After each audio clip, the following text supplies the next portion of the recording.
Hello friends, வணக்கம். இன்னைக்கு விருதாசலத்தில் உள்ள அரசு ஆண்கள் மேல்நிலைப் பள்ளியில் 28 ஜூலை, அதாவது இன்னைக்கு 9லேருந்து சாயங்காலம் 5 மணி வரைக்கும் இயற்கை விதை திருவிழா நடைபெறுகிறது. நீங்களும் வாங்க, வந்து பயன்பெறுங்க. இதில் என்னன்னு பார்த்தீங்கன்னா, முற்றிலும் நாட்டு நெல் ரகங்கள், கம்பு, கேழ்வரகு, அதை மாதிரி பண்ருட்டி பலாப்பழம் சொல்லுவோம்ல, அது ரொம்ப ஃபேமஸானது. அதில் பலதரப்பட்ட வகையான பலாப்பழ விதைகளும் கொண்டு வராங்க. அது இல்லாமல் இன்னும் ஏகப்பட்ட விதைகள்லாம் கொண்டு வராங்க. ரொம்ப யூஸ்ஃபுல்லாகவும் இருக்கும்.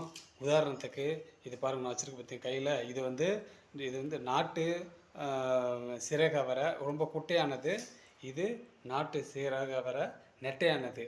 இது ரொம்ப இப்போ இதெல்லாம் வந்து ரொம்ப மருத்துவ குணம் உள்ளது. இதை மாதிரி விதைகள்லாம் அந்த இப்போ ஸ்கூலில் கொண்டு வராங்க. இன்னைக்கு கண்டிப்பாக வாங்க, ரொம்ப பயன்பெறுங்க. லைக் பண்ணுங்கள், ஷேர் பண்ணுங்கள், சப்ஸ்கிரைப் பண்ணுங்கள். தேங்க்யூ.